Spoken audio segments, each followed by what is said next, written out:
ನರಗುಂದ, ಜಿಲ್ಲಾ ಧಾರವಾಡ. ಈ ಕಾರ್ಯಕ್ರಮಕ್ಕೆ ಆಗಮಿಸಿರುವ ಎಲ್ಲ ಗುರು ಹಿರಿಯರಿಗೂ ತುಂಬು ಹೃದಯದ ಸ್ವಾಗತವನ್ನು ಕೋರುತ್ತೇನೆ. ನನ್ನ ಕವನದ ಶೀರ್ಷಿಕೆ ನನ್ನ ಮುದ್ದು ಕೊರೋನಾ. ಓ ನನ್ನ ಮುದ್ದು ಕೊರೋನಾ, ಓ ನನ್ನ ಮುದ್ದು ಕೊರೋನಾ, ನೀ ಬಂದೆ ಮಕ್ಕಳ ಪಾಲಿಗೆ ಎಲ್ಲವನ್ನೂ ತಂದೆ.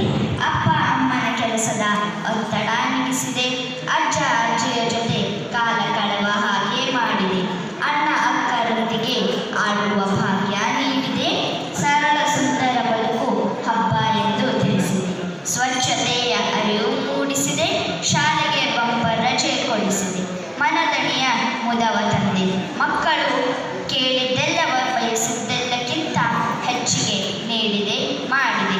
ಓ ನನ್ನ ಮುದ್ದು ಕೊರೋನಾ, ಓ ನನ್ನ ಮುದ್ದು ಕೊರೋನಾ, ಆದರೂ ನನಗೊಂದು ಕೊರಗು, ಆದರೂ ನನಗೊಂದು ಕೊರಗು, ಏಕೆ ಎಲ್ಲರೂ ಅನ್ನುವರು ನಿನಗೆ ಮಾರಕ ಪಿಡುಗು, ಆದರೂ ನನಗೊಂದು ಕೊರಗು, ಏಕೆ ಎಲ್ಲರೂ ಅನ್ನುವರು ನಿನಗೆ ಮಾರಕ ಪಿಡುಗು, ಕೆಲವೊಮ್ಮೆ ಏಕೆ ಎಂದು ಕೇಳಿದರೆ ಎನ್ನುವರು ನನಗೆ ಸುಮ್ಮನಿರು ಸುಮ್ಮನಿರು, ಕೆಲವೊಮ್ಮೆ ಏಕೆ ಎಂದು ಕೇಳಿದರೆ ಎನ್ನುವರು ನನಗೆ ಸುಮ್ಮನಿರು ಸುಮ್ಮನಿರು.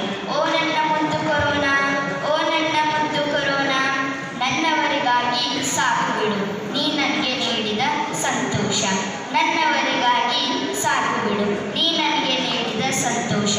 ಈಗೇಕೋ ನೆನಪಾಗುತ್ತಿದೆ ನನ್ನ ಆಟ ಪಾಠದ ಶಾಲಾ ದಿವಸ, ಈಗೇಕೋ ನೆನಪಾಗುತ್ತಿದೆ ನನ್ನ ಆಟ ಪಾಠದ ಶಾಲಾ ದಿವಸ. ಈಗ ಮನಬಯಸುತ್ತಿದೆ ಹೋಗಬೇಕು ಶಾಲೆಗೆ, ಈಗ ಮನಬಯಸುತ್ತಿದೆ ಹೋಗಬೇಕು ಶಾಲೆಗೆ, ಕಲಿತು ಬದುಕಬೇಕು ನಾಳೆಗೆ, ಕಲಿತು ಬದುಕಬೇಕು ನಾಳೆಗೆ. ಓ ನನ್ನ ಮುದ್ದು ಕೊರೋನಾ, ಓ ನನ್ನ ಮುದ್ದು ಕೊರೋನಾ, ನಿನ್ನ ನೆನಪು ನನಗೆ ಸದಾ ಅಮರ, ಮತ್ತೆ ಸಾರದರು ನಿನ್ನ ಸಮರ. ಓ ನನ್ನ ಮುದ್ದು ಕೊರೋನಾ, ನಿನ್ನ ನೆನಪು ನನಗೆ ಸದಾ ಅಮರ, ಮತ್ತೆ ಸಾರದರು ನಿನ್ನ ಸಮರ. ಜೊತೆಗೆ ನನ್ನದೊಂದು